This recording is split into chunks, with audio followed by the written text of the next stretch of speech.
and welcome to episode 27 of Foreign Correspondence, a podcast about journalists. I'm Jake Spring, a foreign correspondent with more than 8 years' experience in Brazil and China.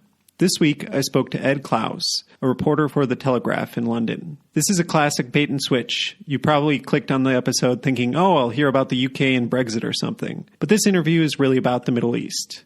Ed was a reporter in Dubai for years before he was kicked out after writing a story too sensitive for the government there. You'll hear all about that in our conversation, as well as an in-depth discussion of how censorship and control of the press works in practice in Dubai. But even that description might give you the wrong impression that this is some self-serious episode.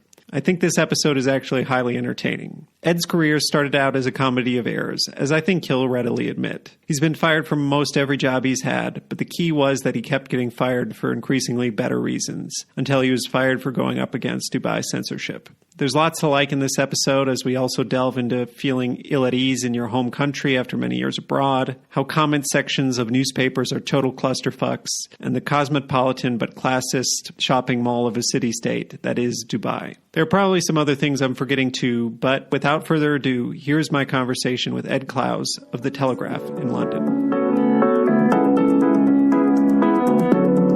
Just to warm up a little bit, if you could set the scene for us and the listeners, just give me an idea of what time it is by you, where you are geographically and physically, and also what the past week has been like in terms of work. So it's just coming up to 9:15 in the evening on Sunday night, and I'm just outside of London in the sort of suburbs. I'm actually at my parents' home right now, visiting them. I'm actually in my childhood bedroom at the moment. So, quite interesting setting. And the last week at work has been eventful, bit of a respite compared to the weeks that came before it. I'm the energy correspondent, so oil markets have been my key focus for the last few weeks, and they've been pretty wild. So this past week has actually been a bit of a respite, but it's still been busy nonetheless. And these times there's something every single day with coronavirus that just knocks you off your feet and gives you something to do. So it's been busy, been very, very busy. Yeah, the crash in oil prices, it was huge news for like 2-3 days. And under any other circumstances, I feel like it would continue to be the news of the day. But with coronavirus, it's just once again gone into the background. In any other situation, it would be so dominant. But everything is screwed up at the moment. So yeah, it's just another thread in a big sort of tapestry of chaos, isn't it? Yeah. So the first section of the interview, I would say, is about understanding how you got to where you are today and taking the really long view. So if you could start way back with where were you born, what growing up was like, a little bit about your education, and if you happen to start to take an interest in journalism early on. Sure. Yeah. To answer your last question first, I never really had an interest in being a journalist from an early age, but I have always had a deep and enduring passion for news. And I think I've probably been a news junkie since I was about 11. So I'm 28 now, born in 1991. And the first major news event I remember was 9/11, that I truly remember. I do remember the death of Princess Diana. But 9/11 was a very, very memorable moment for me. And then following the invasion of Iraq and Afghanistan, I was very, very fixated by those events and can still remember the night vision tracer rounds over Baghdad, seeing this bizarre, colorful, terrifying thing on the screen and just being hooked. And so these really formative fragments of memory that you have from your childhood of big news events stay with you forever. And I think every time I get a push alert on my phone or a buzz of a news flash, one of my neurological receptors probably kicks in, and it's the same thing that's been kicking in since I was about 10 or 11. Do you know what I mean? So I think that's always touching that same part of your brain, and you slowly get hooked on it. And that took me a long time to get from that young 11-year-old boy watching the news and being fascinated with the news to actually being involved in the news personally. And it took an extremely circuitous route via a stint in the Middle East. And so I studied political science at university and had no idea what I was going to be or what I was going to do. So came out of university and had one of those existential crises, staring down the barrel of your life and wondering, now I'm out of the educational system. It's like you've become so institutionalized and you wonder, now I've got the independence and freedom to choose what I want to do. What am I going to do? And it took me a few years, actually, and I did all kinds of odd jobs. I worked as a mailman in a big corporate office, so I would deliver letters to people's desks, which was probably the right thing to do at that time. I was 21 and I had my degree in political science. I was probably in need of a bit of a humbling, and so being the mailman, I got humbled, which I needed probably, and people treated me awfully, and I silently was furious, like, I have a degree, and all of this kind of stuff. And so I did that, and then I worked on an IT help desk. Was this calls. All in London? This was all London area. Yeah, exactly right. This was all in and around London. So then I had a job on an IT help desk where I would take calls from people within the company who had forgotten their password after a long weekend or something, and they would come back into the office and not be able to get onto their system, and they would call the IT help desk and say, can you reset my password? And so that was my job for a few months, and got fired from that because I wasn't very good at it.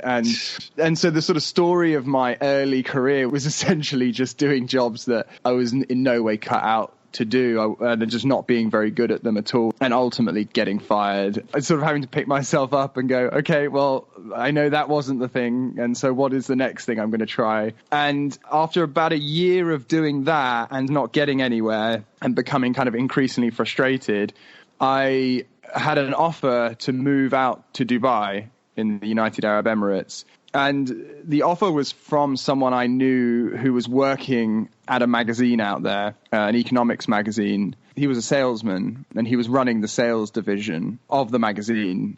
And he said, why don't you come out and try your hand at sales? You're personable and you can talk, and why don't you come and give it a go? And I thought, this is brilliant. I've always loved the Middle East. I've always loved being abroad, traveling. And I think this is what I need. I need a bit of a clean slate. I need to leave the UK and try my hand at doing something completely different in a completely new environment. And so I interviewed and I got the job, and I flew out to Dubai, and I never really looked back. I never thought about it. I kind of knew this is what I had to do. I was kind of out of ideas in the UK. So flew out to Dubai and got a job at this magazine, and was, again, not very good at advertising and not very good at sales. It wasn't what I was cut out for. I wasn't very good at asking people for money. I was good at calling people and talking to them about their lives and their problems and what they were going through at their companies or whatever, but I wasn't good at turning around at the end of that conversation and saying, so is it okay if I send you the contract and we'll sign on the dotted line for $5,000 worth of advertising or whatever? I just wasn't very good at that. And you have to be comfortable with asking for money and to be good at sales. And so that lasted a little while, and then I kind of crashed and burned from that because I wasn't selling anything. And I went to the editor of the magazine on the editorial side of the business from the commercial side, and I said, would you give me a chance? And he said yes. I don't know why. I was incredibly lucky that he did. And I suppose the rest is history in terms of my career in journalism, so to speak. That is how I ended up becoming a journalist. And of course, there's many more sort of twists and turns from there, but that was how I first stepped foot into a newsroom. What was the name of the magazine? That was the Middle East Economic Digest, or MEAD. Okay. Does it still exist? In some form, it does, yes. In some form, it does. It's kind of like The Economist of the Middle East. It's pretty analytical. It's like a very, very expensive subscription. It's like $1,500 a year to subscribe to. And it basically offers projects news and tender information and a lot of real hard data on projects in the Middle East. So it was really popular with like contractors and big engineering firms and stuff like that who would bid for big oil and gas contracts or big construction contracts. They would get all of their information from this magazine. About 12 people read it, but they all paid loads of money to read it. And so it was kind of a bizarre audience to write for, because obviously it had a paywall and no one I knew was actually reading my work, but it was a great start.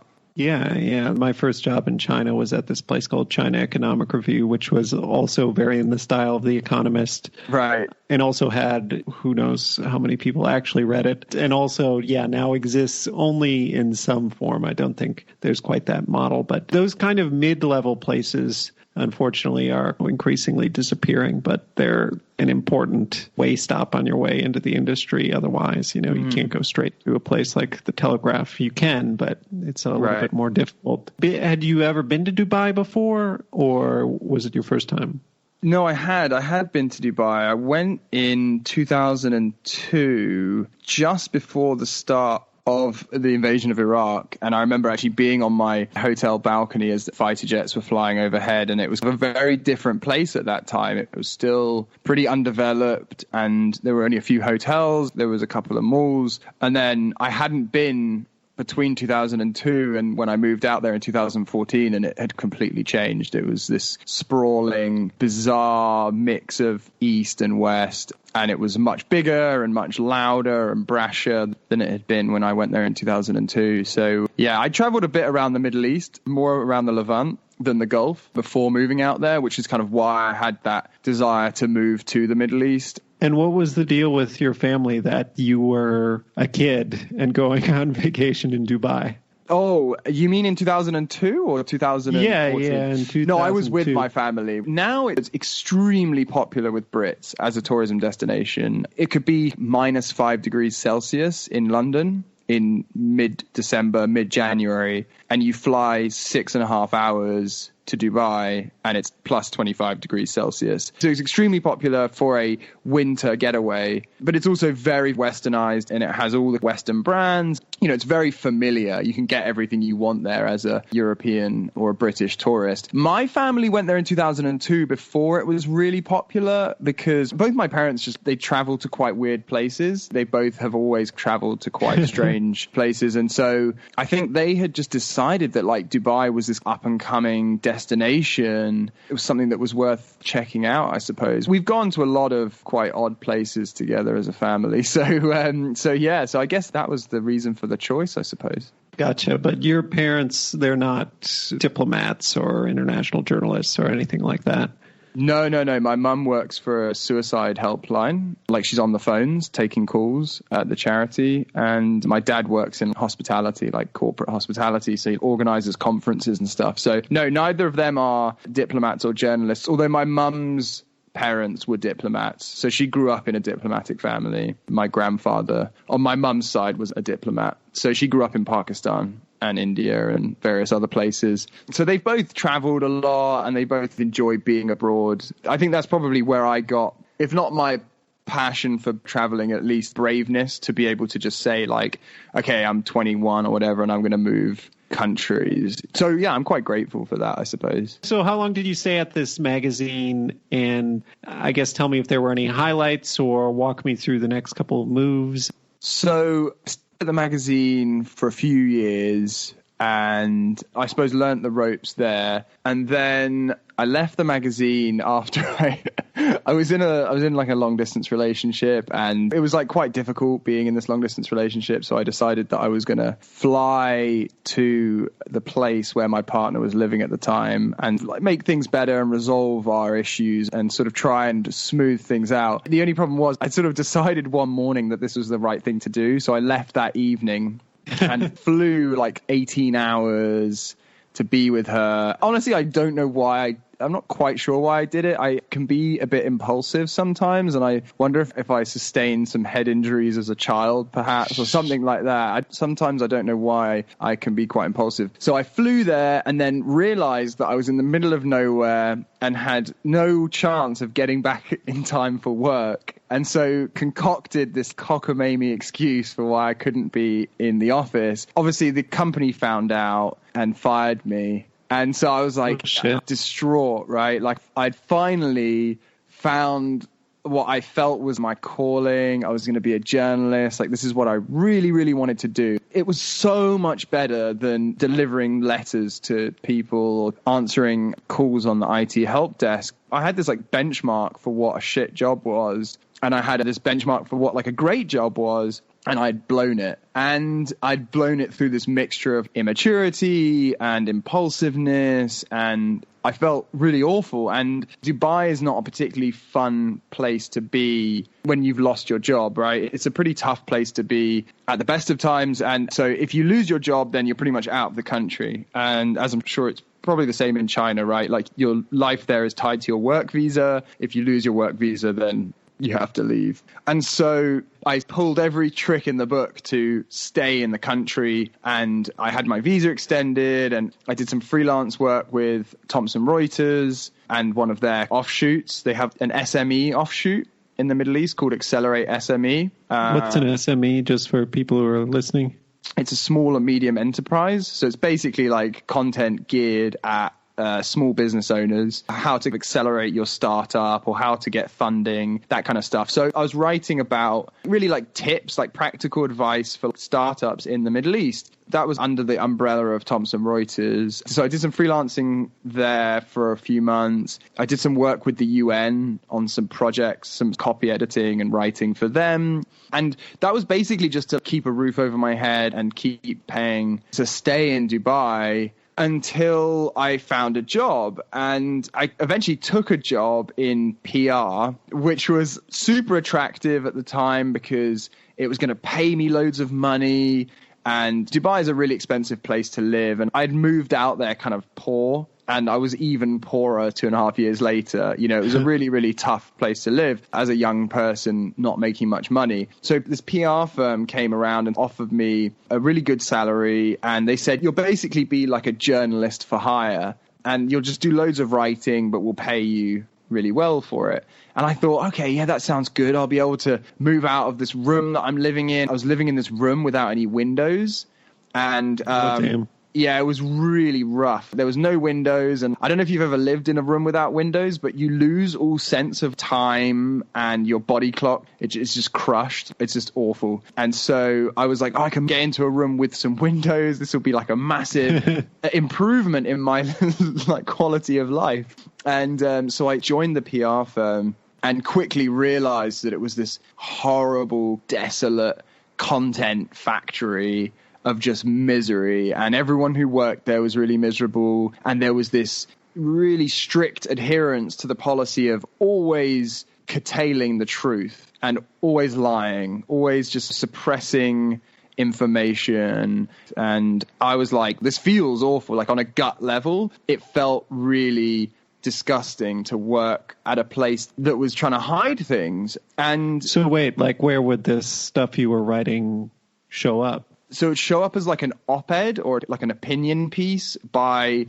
the CEO of a big company, like a major corporation, in a newspaper in Dubai. So here's a tip for anyone listening. Whenever you see a CEO or a senior official or an executive with an opinion piece in a newspaper, they've never written it themselves, okay? That is a complete lie. It's always been written by a PR agency to be completely honed and crafted to get in all of the messages that they want to get in. So there's zero nutritional content in that opinion piece from the mind of that person, because it's all just churned out by a content factory. So that's what I was doing. I was writing those columns for those people. And of course, because I got bored and I was uninterested, I did what I've always done, and that is essentially try and make things a bit more interesting for myself. And I did that just by making the language a bit more colorful and inserting a few jokes that I knew would never really make it into the final cut, but sort of entertained me whilst writing it. And in the end, about 2.5 months in, one of these jokes, I was writing an opinion piece about Pokemon Go. You remember the sort of the AR augmented reality game that was all the rage in 2016? Oh, yeah. No, it was a big deal because you could not play it in China because they were worried you would wander into like a military base or something. So we were all just envious of like what is going on in the rest of the world. Right. You would find like a Blastoise in some secret nuclear facility or something. Yeah. So I was writing this awful opinion piece on how Pokemon Go could cure the Middle East of its diabetes epidemic. because it would encourage these overweight young Gulf Arab children to go out and walk around and lose weight in the process. And by way of context, the Gulf has one of the highest rates of diabetes in the world. It has a huge cardiovascular disease issue. And it has extremely high rates of obesity because people there are incredibly sedentary. This is some of the most sedentary people in the world. And so it's a big issue. It's a big public health crisis in the Gulf. And so anyway, I wrote this piece and I made a joke at the beginning of the piece about religion and about children kind of wandering through the desert looking for invisible creatures. And it was obviously, kind of an offensive joke, or it could be perceived to be an offensive joke. I didn't mean it in any ill manner, but it obviously was not the kind of thing that the CEO of an extremely serious corporation, it's not the kind of joke they would be making. And so they fired me from the PR agency. Oh, and wow. So if you're listening at this point, you're thinking, this guy keeps getting fired. He's a complete mess. His career is a disaster. You're absolutely right. All of those things are true. I'm not the person to base your career on. It's been extremely unconventional. But after that last job in PR, I was like, okay, I'm going to pull my socks up. I'm going to make something of myself. I'm going to put in the work and I'm going to really apply myself this time. And so I sort of set about trying to find a job in journalism again. And I met a man called Scott Shuey, who was the business editor of Gulf News, which is the largest English language newspaper in the Middle East. And I interviewed with him and he said, I can see that you worked in PR and I don't really like PR. And I said, listen, I hate PR. I was fired. Here's why I was fired. This is the honest truth. I didn't enjoy it at all. They hated me.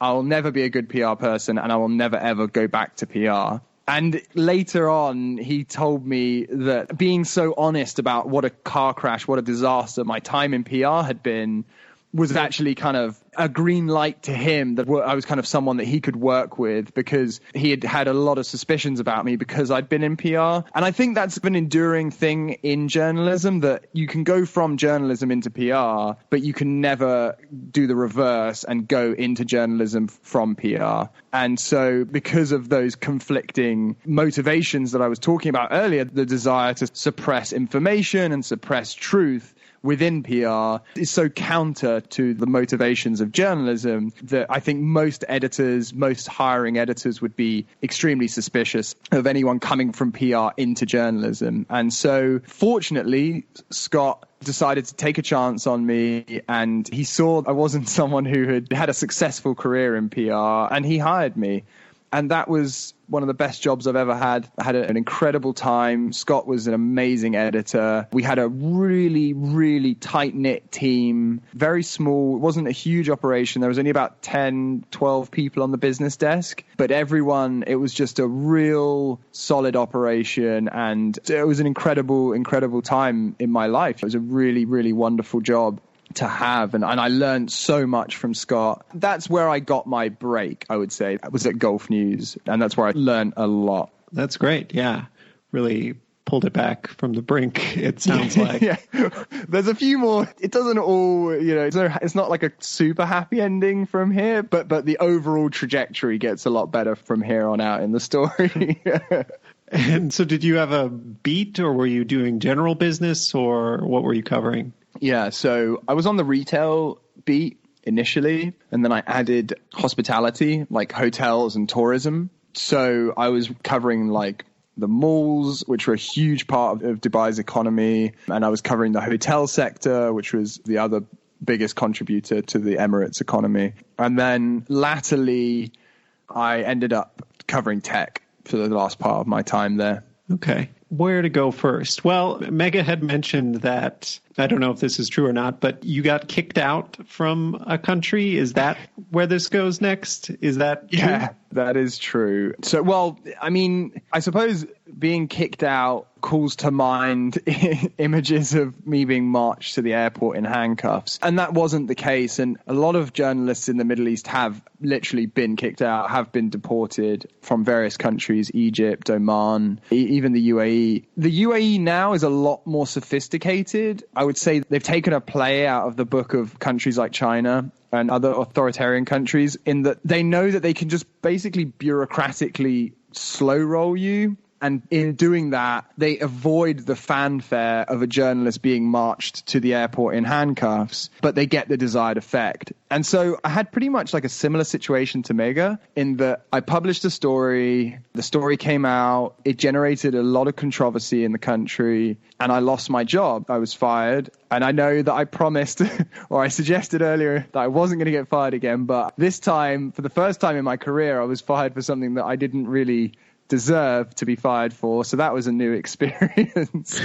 And that hurt the most. You know, it really, really, really hurt, that one, because I had finally got myself on track. I was finally applying myself, and I was doing really, really good work. And I sort of thought everything was going okay. And I was having good conversations with bigger media outlets about taking a step up from the newspaper to an international publication in Dubai. And so that was all going really, really well. And I had this plan. And then I just got fired out of the blue. My boss, Scott, basically just took me to one side on a Monday morning and he said, "We're letting you go." And he didn't know why. He'd just been told to do it by the managing editor and the editor-in-chief. And there was no explanation. It wasn't clear why this was happening. What was the story you had written? I don't really understand how on those beats you could have raised that much. Sure. I mean, so I should clarify, because it wasn't a huge team, I dipped in and out of like various different areas of coverage all the time. So it was quite a strange situation. I did 2 stories in the space of 1 week. And the first story was a piece about the management consultancy Booz Allen Hamilton.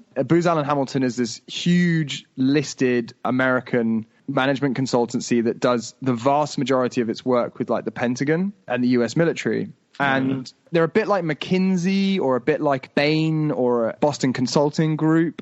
They're very well-heeled consultants who go into companies and tell them how they should be run. But what Booz Allen Hamilton does, and what it's made its name for, is doing that but with the military. So they help with procurement of weapons and of supplies. They help streamline all those processes. So that's what they're most famous for. Obviously, Edward Snowden is probably their most notable or well-known former employee. Edward Snowden was actually a Booz Allen Hamilton employee when he was contracted to the NSA. So they're big in cybersecurity, and they help develop the UAE's cybersecurity architecture and their surveillance network. And what they also have done and have had a big hand in is military tactics of countries outside of the US. So this is a big area of business for them now. And my story was about how essentially they were helping the governments of the UAE and Saudi Arabia conduct their war in Yemen.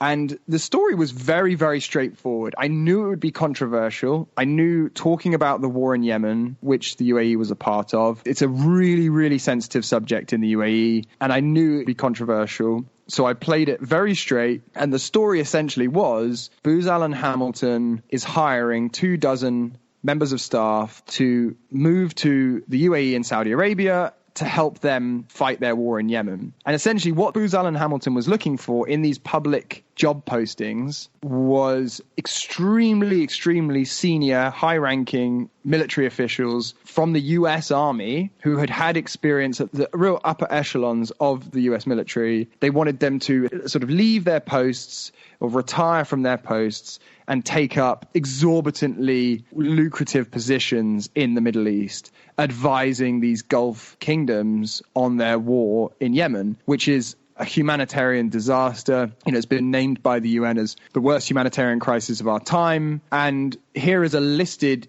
US company aiding the fighting, the complete crippling of this country and aiding the countries that are doing that. So that was the story. And it was very straight down the line. There was barely any mention of the humanitarian crisis in Yemen because I knew that would kick off. So I played it very, very straight. The story came out late on a Friday evening, and it had been taken down off of the website by Saturday morning. Oh, wow. It had been deleted off of the website. And I had loads and loads of calls from my boss, Scott, who was asking me, what's happened? How did this story make it through? He had his day off the day before when the story came out. So it hadn't. He hadn't checked it for sensitivity, and it hadn't been checked by the usual people. And so it had caused this huge storm of anger at the newspaper. Anyway, fast forward 5 days, and a piece I've written on Uber comes out, and it's about how Uber treats its staff in the Middle East and how it treats its contractors, I should say, not its staff. So the guys that drive its cars as opposed to the people that work in the Uber corporate office. And this was a 6-month project. It was a project that I had spent a long time working on, and it finally came out, and it caused, I wouldn't say controversy, but it generated a lot of chatter because in a very malnourished environment for information, any story that touches on issues that people are not really supposed to be talking about, it is a massive deal. And so the story came out, and then the following day I was fired. And so for a long time, I assumed that I'd been fired for the Uber story, right? And I was like, okay, it's the Uber story that got me fired, and that's fair enough. That makes sense. So a few weeks later, I'm in Singapore, and I get this message, and it's from a member of staff at Gulf News, and they say to me, there's this huge argument going down between executive members of staff, like the sort of managing editor and so on, and they're arguing, and I can hear your name coming up, and I can hear the word Yemen. And this person who was working at Gulf News who had messaged me then told me that there had been this chatter within the office, and completely coincidentally it had come up that another member of staff had a family member within the royal court of Abu Dhabi, and that member of staff at Gulf News had said, I have been contacted by that cousin who works within the royal court. I was the one that was told to take the story down, the Yemen story, because it was a national security threat. And so that was really the kind of closure that I suppose I'd been looking for in terms of, why has this happened to me? Why have I been fired? What have I done? I think that was the closest I'll ever get to really understanding why most likely I was fired. And I'm really grateful that I got that, because a lot of people never do. A lot of people who are kicked out of countries or who do have their visas cancelled never really know why, or never get an official explanation. But the fact is that just thankfully and completely by chance, I had managed to hear from someone who was close to the ruling family and the ruler of Abu Dhabi. And I'd been able to find out that my piece had been considered this national security threat. And I'd essentially had a X put up on my name, and the paper had been asked to get rid of me as a result of that story. And so what then happened was, of course, my visa was cancelled. I had 30 days to leave the country, and that was the end of my tenure in Dubai and in the Middle East, unfortunately. And it was really, really tough. It was really, really difficult. Wow. Yeah, that's a hell of a story. I'm curious. It doesn't sound like it was the kind of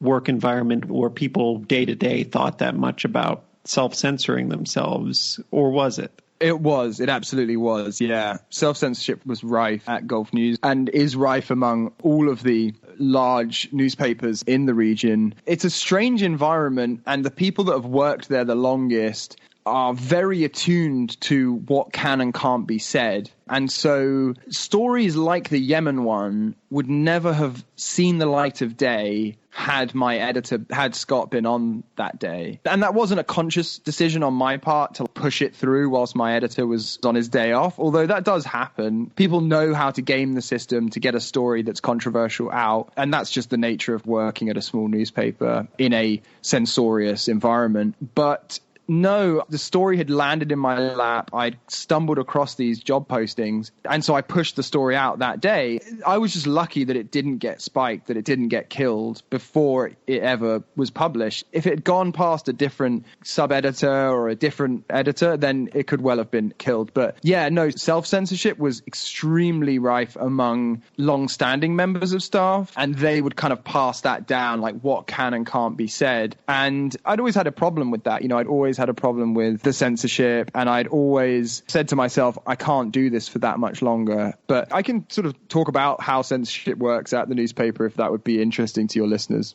I'm just curious, like, you write a story that is sensitive, and what is that conversation actually like? How frank are people? Are they just like, listen, this is sensitive, we can't do this, end of story? I just find it hard to imagine those conversations between an editor and a reporter. Like, it just seems so blatantly against what so many journalists stand for.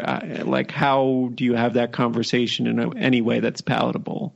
Well, it becomes palatable, right? Like anything, it becomes palatable over time, the more you do it. And look, the money that people were making was decent. And so people just shut up and take the check. But how it works in practical terms is there are certain subjects that you just know you can't write about, right? So it's not even a discussion most of the time around, come on, let's do this. Let's do this story. It's like, this is never going to fly. Prostitution, for example, sex work is a huge issue in the Gulf, and you can't talk about it, And so how that conversation would go is, they introduced VAT whilst I was in Dubai, whilst I was at the newspaper. They introduced tax for the first time in the history of the country. There'd never been any kind of VAT or any kind of tax on anything, really. And I wanted to do a story on how all of these massage parlors that were fronts for sex work were going to comply with VAT. Like, how are they going to pay taxes? Because it's all cash in hand. My boss was just like, they gave me a look like, come on.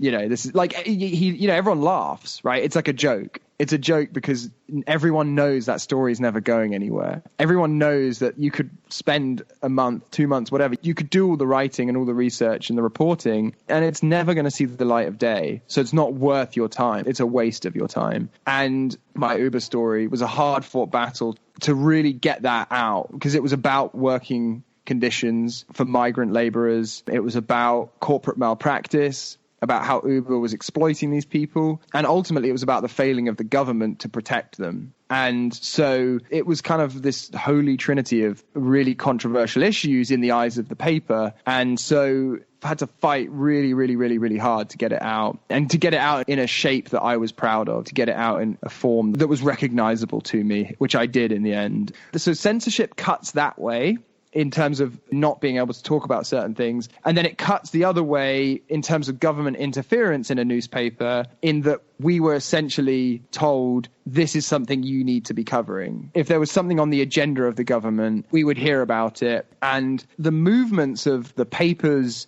position on certain issues were visible, which is fascinating, right? Because if you think about the New York Times or the Guardian, the movements of their positions on certain issues, the kind of minutiae of how their stance has changed, both in their news writing and their editorials, it will be imperceptible because it's so small, right? But the movements at Gulf News were, when Trump was first elected, we were super pro-Trump, because the ruling families of Dubai and Abu Dhabi were very pro-Trump. They were very keen for a fresh start under a new US president, and they were keen to build sort of new relations. And when the Muslim ban happened, and when the moving of the embassy to Jerusalem took place in Israel, we had heard that the position on Trump was going to change before it actually did. Essentially, the government of the UAE was talking to the managing editor of the newspaper and telling him, look, as a country now, we are anti-Trump.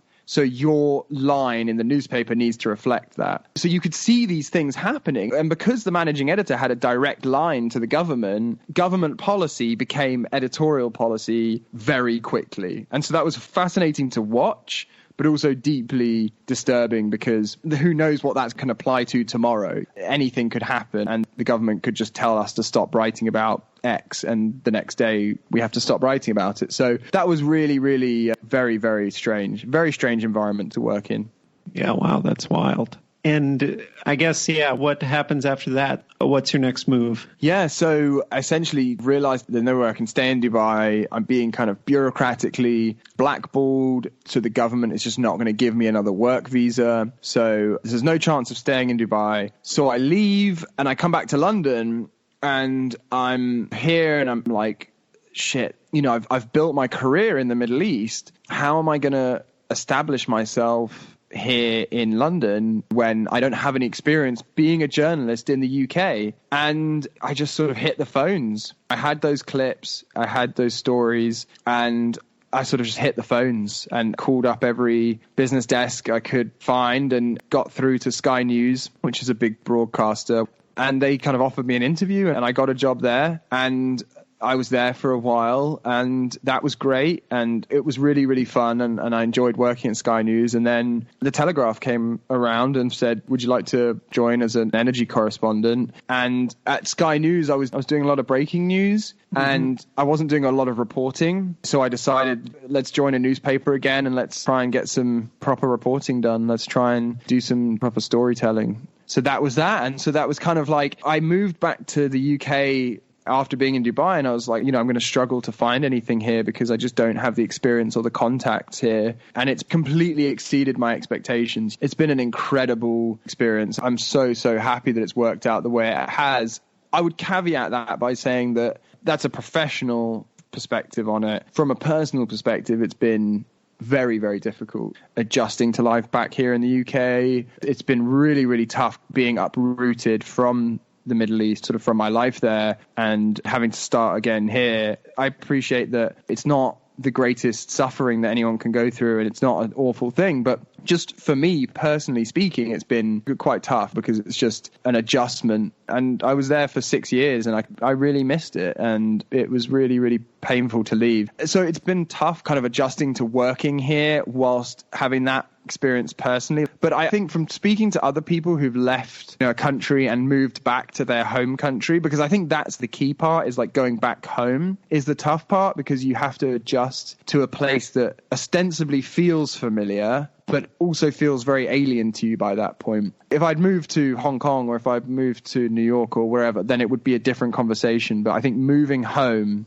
and fulfilling all of these dreams that you've had over the 6 years that you've been abroad, these dreams of being closer to your family, of being closer to your childhood friends, of being closer to that familiarity of home, finally realizing that, finally having that is a really tough thing to contend with, because it isn't always what you thought it would be, and it's hard. It isn't what you remembered it to be. But it's something that a lot of people who do live abroad talk about, and it's something that I know is not unique to me. I know that makes a lot of sense to me. I go back to the U.S. and feel pretty strange there. So I get the personal adjustment. I think what's changed is just I got used to seeing my parents once every 6 months or once every 9 months or whatever. And then here I am in London and I haven't seen them for a month. And they're like, you're living down the road from us. Like, do you know what I mean? Like, and then I'm like, I'm not seeing my parents enough. It's quite mundane, but it's something that you get used to when you're abroad, just living a certain way and coming home and really making the most of every moment with your friends, like savoring every single moment with your family. You go from that to then having this abundance of time with your family, of time with your friends, and feeling like you're not using it enough or feeling like you're not making the most of it, maybe. So that's quite tough. And just, again, like the familiarity of London, it doesn't feel like I'm moving somewhere new because it's so familiar. And yet it's not familiar in like a comforting way or like a warm way. It's not like a sense of like, oh, I'm home. It's like home is Dubai. That's where I'm used to. That's where I know the roads and I know everything. And this is like, it's like an approximation of familiarity, but it's also really alien at the same time. Like do you know what I mean? Like it doesn't ring particularly true. And so that's a weird like cognitive dissonance to go through. Yeah, I can imagine what it's like. But yeah, I haven't made that jump yet, and I wonder how it will be, but it makes a lot of sense to me. And I was just curious because Dubai does have such a reputation, and I honestly don't know just about anybody who's lived there. I really don't know what to make out of it. So I was just curious what it was like living there and what you thought of the life, and if you were just there for work or if you enjoyed other aspects of it. So It's going to sound really ridiculous now after kind of crying about how difficult it's been coming back here and sort of how Dubai was home. I never really enjoyed living there that much, in the sense that it wasn't a particularly enriching place to be. And I think for the first few years it was great, but for the last couple of years it wasn't. And so the reason for that is Dubai is a party place, right? Dubai is like Las Vegas in the desert. It's a bit like a slice of America. It's got like Chili's and Arby's and Cheesecake Factory and it's got Shake Shack and Five Guys, and it's got all of the American amenities that you would expect or that you would hope. And so it's got the mega malls, and everyone does their socializing at the malls, and it's all centered around that and the beaches. And so it's this glitzy, shining metropolitan city, and it doesn't have a ton of what we in the West would consider conventional culture. So it doesn't really have theaters. It doesn't really have that many art galleries. Although there is this beautiful and budding art scene now in Dubai.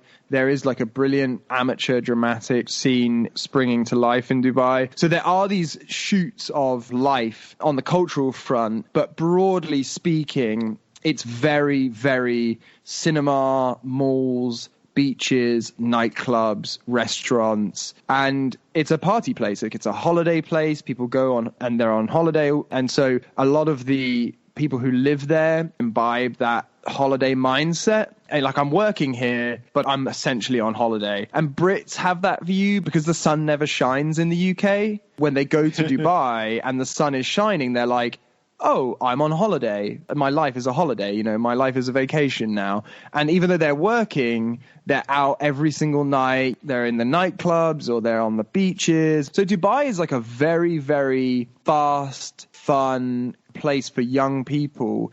But it's also really attractive for older people because it's very safe. Like, it's the safest place I've ever visited. It's like incredibly safe. So families love it. And so it's a great place for those two groups. People in their mid-20s who just want to go out all the time and have fun, or families who are a bit more progressed in like their careers and stuff and are taking advantage of the fact that there's no income tax. So they're making loads of money and they're living in a nice house and they're able to get help for the kids, like maids and nannies. So Dubai is very attractive for those two groups. I was that former group when I first moved out there. You know, I was partying all the time and I was having a good time. But later on, a few years down the road, I was looking for something a bit more. Like, I was looking for a bit of substance, and I scratched beneath the surface of Dubai and it didn't really have that, or it didn't have quite what I was looking for. But I will say that a common misconception about Dubai is that there is no culture, full stop. And I do dispute that. I think it's fair or more accurate to say that it has no culture as we would think of it in the West, as, you know, art galleries, museums,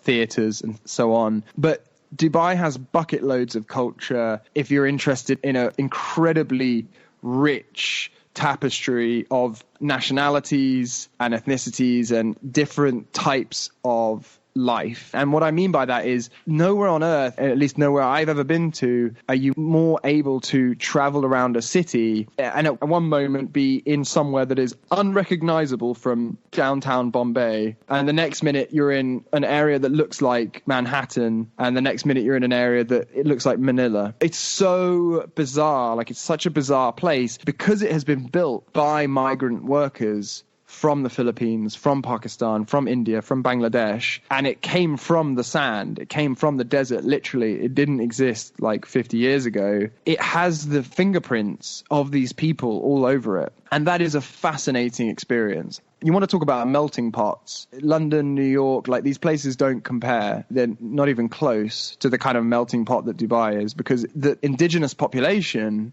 i.e. the Emiratis, the locals, are like a tiny fraction of the overall population. They're like 10%, 15% of the entire country's population. Everyone else is a foreigner, myself included. So it's a country made up of foreigners. That's a fascinating experiment, and it's a fascinating experience. And so from that perspective, it has tons of culture. If you want to eat Pakistani food, if you want to go to a Filipino nightclub, it's all there.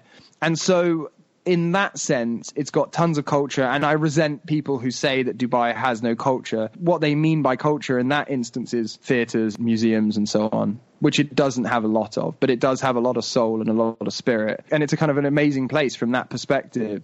But it is a very tightly controlled country. It's a bit like Singapore, in that sense. Dubai is a small city state that is very tightly controlled. Freedom of speech is extremely suppressed. And it's a very, very strange place to live in that sense. It's very stratified in terms of the class system. Emiratis or the locals are at the top. Other Arabs sit below them. And then Westerners, Americans, Brits, probably on the same level as those other Arabs. And then you go down and migrant workers from the Philippines, from India, Pakistan, who are the construction workers or the waiters in the restaurants. They're very much at the bottom of society and they're treated accordingly. And so it's a heartbreaking place to live for compassionate people who see those things and feel bad. And that becomes very jarring. It's hard to live there and know what's going on. And it's particularly hard to live there as a journalist and not be able to report on those things because you're at a newspaper that is censoring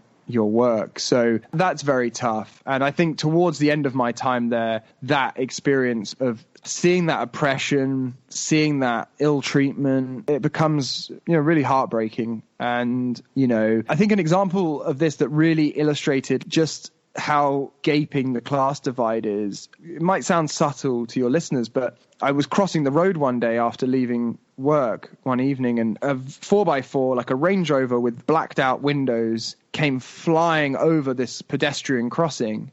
Just as I was walking nearly halfway across the road, this 4x4 came flying out of nowhere and I had to jump backwards. Otherwise I would have been hit by this car. And around me were 3 Filipino workers who had also just got off their shift from a different business. And they were also standing by me when this car flew past, and they would have been hurt as well by this idiot who was driving so recklessly. And I turned and gesticulated wildly. I put my middle finger up and I said, "You fucking idiot, you could have killed us, you moron." And he obviously sped off into the distance. But the Filipinos that were standing next to me looked at me like I was the one who had nearly run them over. They looked at me like I was now the bigger menace to them. And the reason for that was because I was making a scene, right? I was making an issue out of this. And if the police had come along, I would have been okay because I'm white and I'm British. They would not have been. And that to me was crushing because I realized with more clarity than I had before that for so many people in Dubai, life consists of just being trampled by powerful people, by wealthier people, and never being able to say anything about it. And it's really, really heartbreaking. And so I think it's a really tough place to live from that perspective. And so it's a strange place. Yeah, wow. I didn't know the half of it. I see some similarities with China too. I was going to say, does that sound familiar? Yeah, obviously China is a more culturally monolithic. I mean, there are differences, but it's not the huge melting pot like Dubai. But otherwise, just in terms of it being authoritarian, but at the same time, incredibly safe. You could go out to a nightclub, drink till 3 a.m, wander down the street with money clutched in both hands and nobody will touch you. That might seem great at first, but you start to look at, well, what are all the things about this authoritarian society that allow for this to be? And it's, kind of a bit ugly. And it begins to chafe as well, right? It begins to ultimately great. And I think it's brilliant if you're living in a safe society, if you have children, because you don't have to worry about them. Or if you're a woman, it's brilliant to live in a safe place where you don't have to worry about walking down the street at night. But the trade-off for that is things like we were never able to use Skype. This conversation wouldn't have been possible if I was in Dubai still. Skype was banned, much as it is in China. Skype was banned. WhatsApp calling was banned. Facebook calling was banned. The whole lot. And look, yes, that's a pain for me, but I just go out and buy a phone contract that gives me international minutes, right? It's an inconvenience to me, but it's not the end of the world.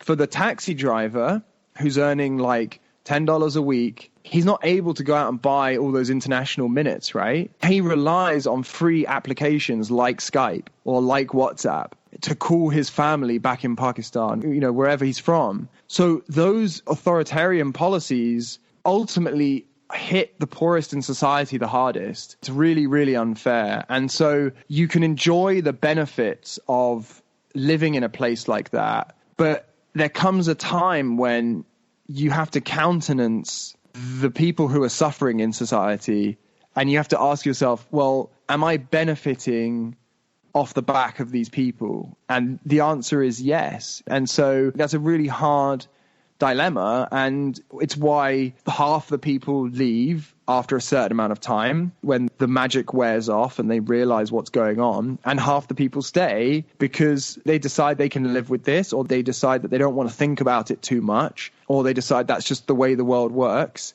and they'll happily continue to take their nice paycheck with no income tax and live safely, you know. And so that's something that happens to a lot of people, I think, whether you're in China or wherever. That day comes for a lot of us where we have to question, can we keep doing this? Right. Yeah. Before we move on to the next section, I did want to ask about the Telegraph, because many of the listeners probably aren't terribly familiar. I know I have listeners in the UK, but especially Americans, we know it's a newspaper. We don't know a ton beyond that, a lot of us. So what is it like working there and, you know, doing the energy beat for, you know, the Telegraph's a general interest publication. It's not Bloomberg or Reuters, or it's a different level of wonkiness. So yeah, what's the Telegraph like, and what's it like writing about energy for them? It's really interesting. The Telegraph is an amazing place. It's huge. You know, it employs thousands of journalists, which is new for me. It's not financially insecure, which has been my experience at pretty much every other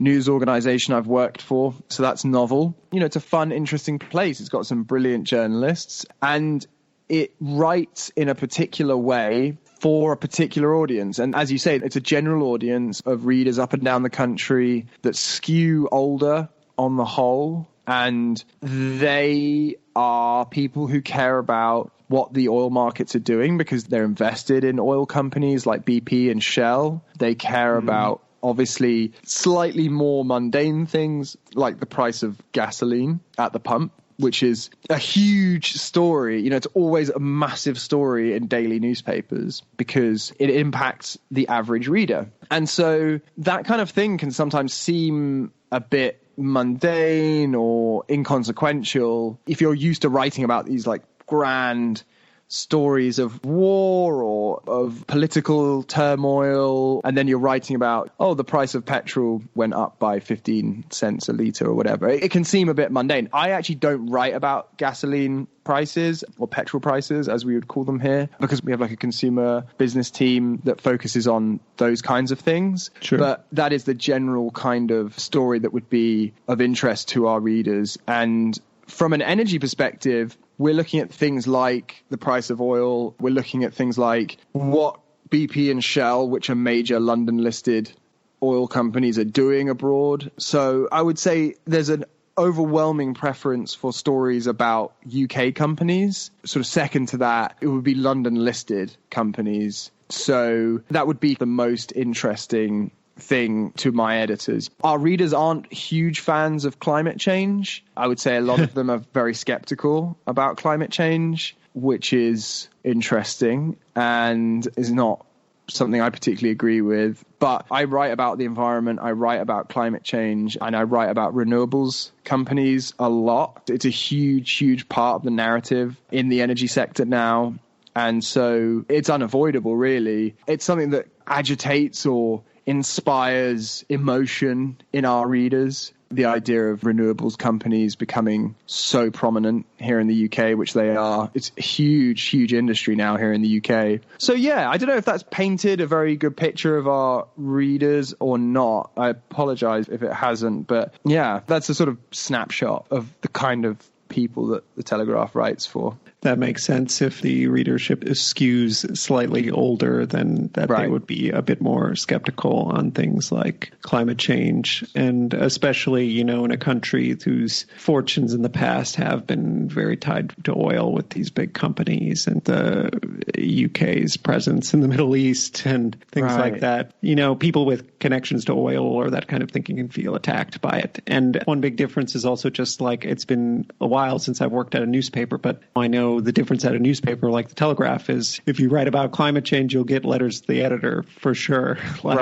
Whereas at a place like Reuters, nobody's writing letters to the editor. We don't have that outlet. So yeah, people are vocal. People will comment on stories. The comment sections are crazy. Yeah, they'll just blow up. I had a story a few months ago, pre-corona, about JP Morgan had issued a report privately. They hadn't published it and they hadn't sent it to the media. But the report was essentially climate change risks sort of destroying everything we know and eviscerating economies and our ways of life. And this is like JP Morgan, right? And I got a hold of this report, like a copy of this report, and we published a story about it. Like the JP Morgan report had like a really eye-catching headline. I can't remember what it was, but it was like life as we know it under threat from climate change. And it was the first time they'd really acknowledged the risk to business and economies. And like the comments went crazy underneath the story. There was like 1,000+ comments in like a few hours. It was just insane. And there's so much distrust. People were accusing JP Morgan of essentially having some financial interest now in promoting the risks of climate change. People are just so distrustful now of institutions that they think everyone has an agenda. And if JP Morgan have decided to speak about the risks and the dangers of climate change, it must be because they have a financial motivation to do so. So interesting. Just the faith in institutions, like the assumption that they must have ulterior motives it's present everywhere and it's so pernicious. Yeah, definitely. So that's kind of the first part, the biographical part. And then if it's all right with you, we'll move on to talk about a couple of stories. Sure. So, yeah, let's move on to a story you're proud of. If there's another story you want to talk about and walk us through. My Uber story would always be kind of my number one because it involved so many different segments of society. And from the corporate perspective, I interviewed like 24 drivers who were actually like in the mix. Those were the guys that were being essentially trafficked over to the UAE and being given contracts they couldn't read and all of that. So I interviewed like 24 drivers. I interviewed Uber executives, government officials, lawyers, like everyone. And so it was a big reporting project and it was watertight and it had to be completely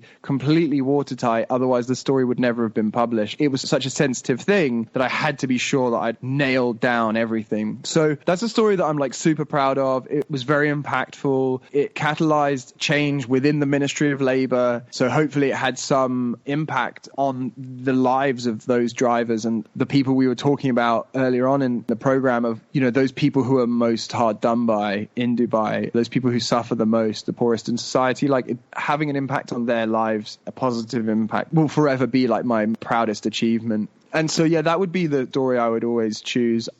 Okay, cool. Well, I won't belabor this part of it then. And if it's all right with you, the next section is faster paced questions. I cheesily call it the lightning round. So the first question is, what is a must-read publication that you look at almost every day? And I mean more for work than for personal pleasure. A publication you read because you might miss some news or something like that. Reuters.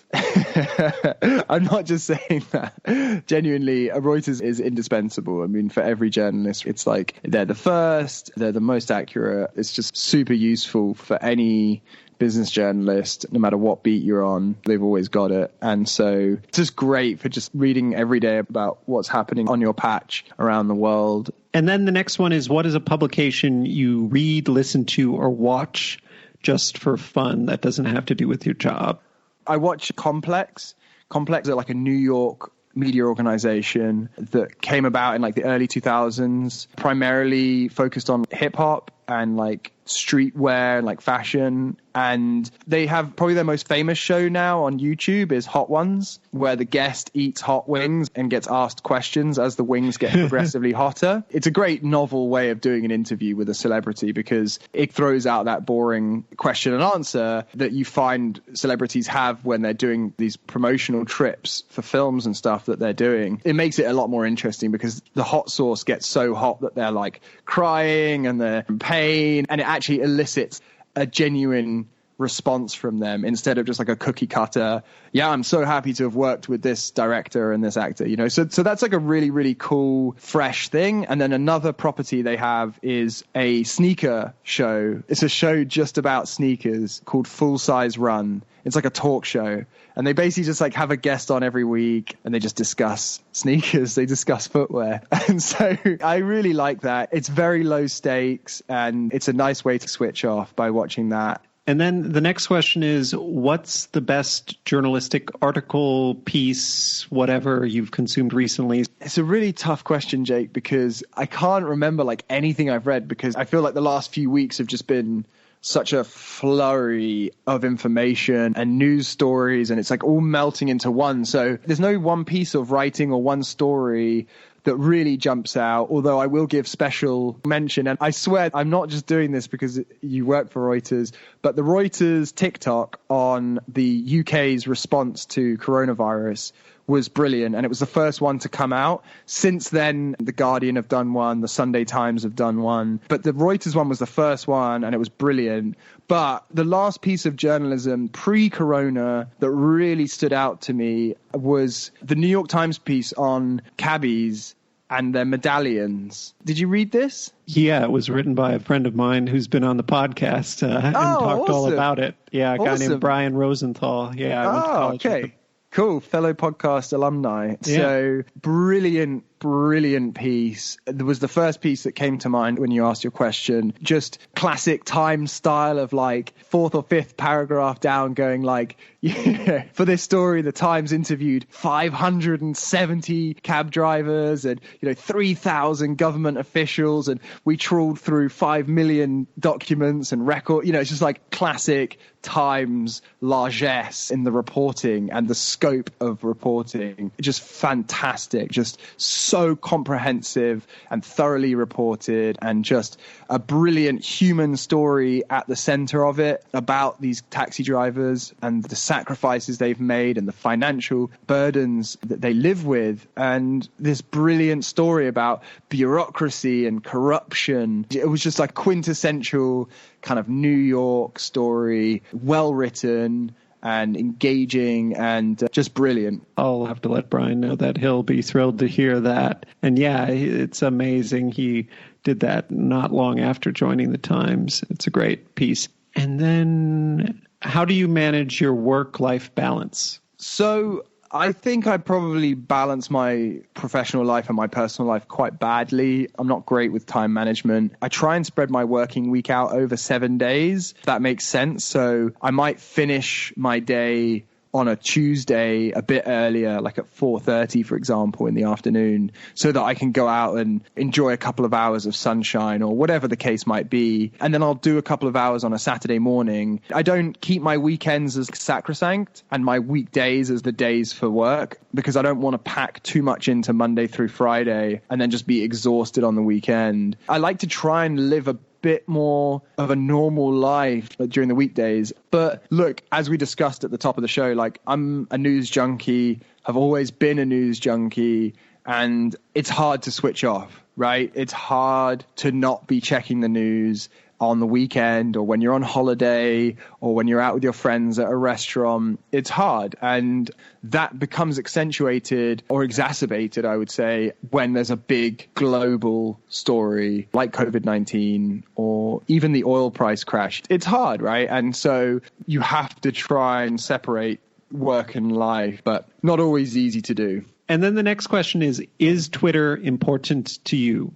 Yes. Yeah. Twitter's very important to me. Twitter has been hugely beneficial to my career, just in terms of networking, in terms of self-promotion. I had a tweet last year, I had a story, I should say, about Tom Barrack, who was a financier to the Trump campaign and a very, very wealthy American businessman who's very close to the administration. And he was in Abu Dhabi and he made some remarks about how the crimes that Saudi Arabia had committed, namely the murder of Jamal Khashoggi, was comparable to the crimes committed by America. So he was drawing this equivalence between Saudi and America. And I was the only person in the room, a room full of journalists at this huge conference that picked up on his comments. And I ran outside and I typed my story up. And the story amazingly made it into the newspaper, made it onto the website. But it was like, it was on page 50. No one saw it. No one would have read it. But I went on Twitter and I wrote my tweet and I said, new story from me, Trump ally Tom Barrack compares Saudi Arabia to the US. Words to that effect. And I went to bed and I woke up the next morning. I was like, I only had 1,000 followers at this point. I didn't have many followers. And it was like, come on, please let this be the one that goes viral or does something. This is a great story. I'm really proud of this. And no one had seen it. And I was like, oh, this is awful. And then just as I'm getting up, getting ready for work, my phone starts pinging and pinging. And I was like, what is going on? And someone who followed me had retweeted my story, and then Chris Hayes, or some just planet of a person, just with this enormous orbit of people around him, retweeted it. And then the next thing I know, I'm getting calls from the Washington Post, from the New York Times. My childhood dreams, these publications, were calling me, just a little reporter at a local newspaper in Dubai. They were calling me and being like, can we get the audio recording or whatever? It exploded. And it was in every publication I've ever enjoyed or I've ever respected. And it was this huge, huge moment for my career. And no one gave a shit at my newspaper. But I can guarantee you that it was the first time that Gulf News has ever been referenced in the New York Times. It's the first time that Gulf News has ever been referenced by the BBC. And that was just off the strength of Twitter. That would never have happened if I hadn't tweeted that out. Now, when I write a story, I had a story last night about Tesla, and Reuters and Bloomberg have picked it up this morning. Right? I didn't even have to tweet it out because I'm at the Telegraph now and things have changed. But at Gulf News, if I didn't promote myself on Twitter, no one would ever have heard about my stories. And through that self-promotion, I then get talking to people from Bloomberg, or I get talking to people from the Telegraph or wherever. And suddenly my prospects as a local reporter have just gone international. I've now got a better chance at getting a job that I really, really want. And so that networking and that self-promotion was all done through Twitter.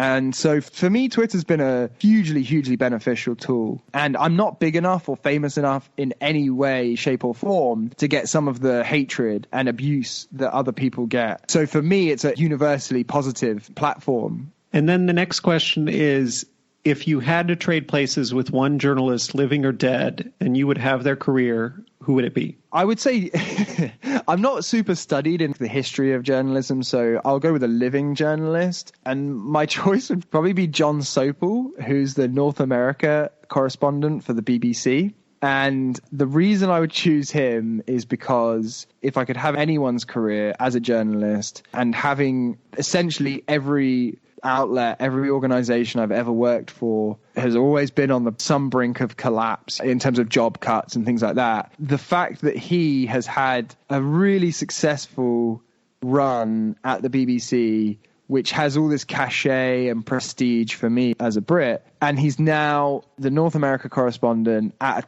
time of really interesting upheaval in American history. And he's earning $250,000, £300,000 a year. And I appreciate it's super crass to talk about money and how much people earn. And when people ask me if you could be any journalist or if you could have any job, what job would you have as a journalist? And I tend to say John Sopel. I tend to say the North America correspondent for the BBC. And the reason I say that is because he earns good money.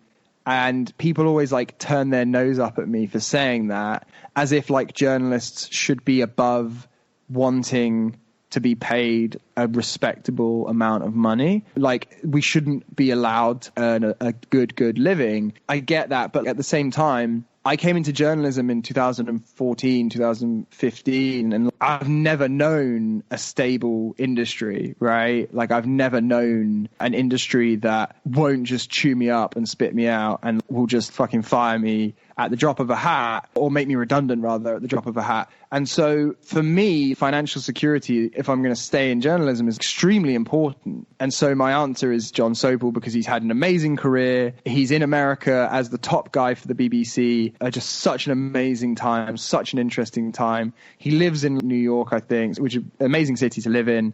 And he earns enough to live a good life and to be able to retire one day and not have to worry about where his pension's coming from or how he's going to afford to live. And so that's super attractive to me. And so that's my answer. I get it, because you're really looking to check three different boxes. Journalists want to do important, engaging work. But if you're doing important, engaging work with no job security or without the respect for the work, so you're looking for the engaging work, but you also want your work to be respected and recognized. And then the third thing is you want financial security, and like having the three of those things is really the trifecta for what I think most journalists want. And then what do you bring to the table that makes you a good journalist, do you think? That's a good question. What I bring to the table as a journalist is basically just being able to talk to anyone, and basically just being able to like make friends with people and basically just talk to people and get close to them and make them trust me and form relationships with people. That is my main unique skill, I would say, or the thing that I think I'm best at. That's what I bring to the table. What is one thing you wish you could travel back in time and tell your younger self?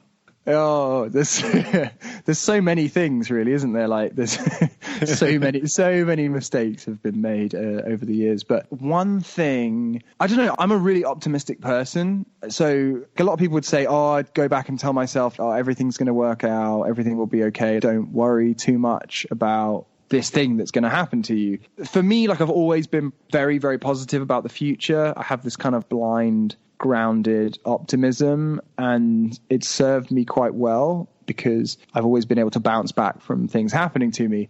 If I could talk to myself at 20, I would say make the most of being at university and use the network that the university has to try and find out what you want to do for a living before you leave. Don't just get catapulted into the real world with zero idea of what you want to do and not have the university to help you with introductions and stuff like that. Use the university for what it is, and you will get a massive head start. If I was talking to my 21-year-old self who was working as a mailman, I would say appreciate this for what it is, because you will always be grateful for having done this job, because you'll always have a sense of perspective about how lucky you are to be a journalist. I mean, it's difficult because obviously you had to get fired from all those things to end up where you are today. So yeah, exactly. Yeah, exactly. And if you stay in a job for too long, if you have a reluctance to hit the ejector seat button, you can end up in a job forever that's miserable. And we all know people who are too reluctant to hit the ejector seat.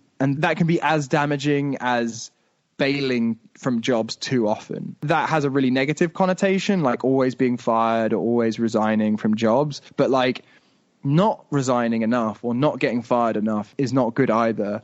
Because if you keep getting fired, you will eventually find something that you don't want to get fired from a lot of the time. And that can lead you to something that makes you really happy. So don't be afraid to get fired, is my advice. For sure. And then what is one thing that most people don't know about you? I own a record label, and I put out music on a record label, and I do a lot of DJing at clubs and at parties and stuff like that. So a lot of people from my journalistic career don't know that about me, don't know that I have that other side of my life. Yeah, I mean, I'm talking to you for the first time, really, but I would not have guessed that based on talking to you for the past 2 hours. What kind of music, just out of curiosity? We release, I would say, mostly like electronic music, and we have as many artists as possible from around the world, and we try and shine a light on them. And we have a series called Good Morning From, and it's like usually like a 2-hour mix of songs that they'll put together, and it will be titled with the city that they're from. So it's like Good Morning Lahore, or Good Morning Istanbul, or Good Morning Denver, or, you know, whatever. And we have like a long running series where we'll put out people's music from around the world and transport the listener to that city that that person is from, and give them a taste of what music they're listening to, what's inspiring them, what is really acting as the soundtrack to that city on that day. So yeah, that's pretty much what we do. And then we also do like parties in London, like we host artists who come to London and that kind of stuff. Very cool. What's the name of the label? The name of the label is Everything Will Be Okay.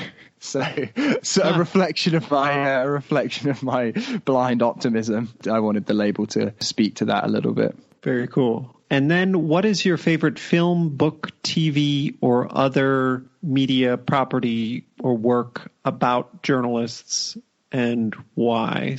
I think probably, and this is perhaps an answer that you get a lot, so apologies, but Spotlight for me is the best representation of journalism that I've ever seen. And it's a wonderfully acted, wonderfully shot, and beautifully written film. And for me, the film is so good because it inspires me when I watch it as a journalist. I'm like, shit, this it like gets my heart racing. I'm like, this is why I love being a journalist, because it meticulously documents the process from the first lead they get and the first tip that they get on this story through the like methodical, systematic approach to interviewing different people involved in this abuse scandal, and the bureaucratic fight they have against the Catholic Church, which has this outsized power in Boston. And anyone who's ever lived in like an authoritarian country can kind of see the echoes of that in the Catholic Church and the power they had in Catholic areas like Boston. And so that is brilliant. And then just like there's a scene towards the end of the film, and I won't say too much about it, but there's this brilliant scene where they have the story, it's pretty much ready to go, and they have a fight in the newsroom between the reporters and the editor, because the reporters want to publish the story and the editor doesn't, and the editor wants to wait, and they have this massive argument. And like every journalist has had that experience. Like every journalist has had that argument with their editor where they're like, this story needs to fucking go right now. And the editor's like, no, it doesn't. It can wait. And to you as a reporter, it's literally like, feels like life or death. It's like, if the story doesn't go, then it's like the end of the world. And the editor feels differently because they're slightly less personally invested, or they see things differently. But the scene in which they have this fight, this argument, is like so accurate to me as a journalist, even just down to the editor says to the reporter, like, are we done? Like, are we done? To like shut the reporter up. And like, I've had editors say that to me before. So I was like, so it was like super familiar. But yeah, it was like really just a brilliant film. And ultimately it's a film about like the impact that journalism can have on people's lives and uncovering abuse that they're afraid to talk about. Yeah. I would say, to reference Anchorman, 50% of the time people choose Spotlight every time. I've definitely had those kind of arguments with editors. And then the final question is, qualifications aside, if you couldn't be a journalist, what job would you do? I would be probably a radio host, maybe, like playing music on the radio. I think that sounds like one of the best jobs in the world. Just like turn up every day and just like play music and talk. I think that sounds like really good fun. Or maybe like a talk show host. That would be cool. Like that would be good fun. Yeah. So like probably that, or astrophysicist. And that's truly if qualifications don't matter, because my maths is like horrendous. It's an affront to mankind. It's so bad. So I would never ever be able to be an astrophysicist in this life. So that's the true like dream career, because it will just never ever happen. Good answers. Okay, well, that's all the questions. So yeah, I'll just end by saying thanks so much for coming on the show, Ed. Man, listen, thanks so much, Jake. I really, really appreciate it. Great talking to you. I really, really enjoyed it. And I look forward to doing it again sometime. That's our show. Thanks for listening to my conversation with Ed Clowes, a reporter for The Telegraph in London. I'll post links to some of Ed's work and other things we talked about in the podcast description and also on our show page, foreignpod.podbean.com. If you like the show, please subscribe to it in Apple Podcasts, Stitcher, Spotify, YouTube, or wherever you get your podcasts, and leave a 5-star rating. Beyond that, it would also be a huge help if you also write out a positive review saying what you like about the show. It helps get the podcast more attention. Follow or tweet at me on Twitter at @foreignpod. On Facebook, our page is facebook.com/foreignpod. Above all, if you know someone who might like the podcast, please recommend it to them. The show is produced and edited by me. Our music is a track called Love Chances by Mackay Beats. There's more information on that in the podcast description and on our show page. Please look for the next episode to be posted on Sunday, June 28th. Until then, I'm Jake Spring, and this is Foreign Correspondence.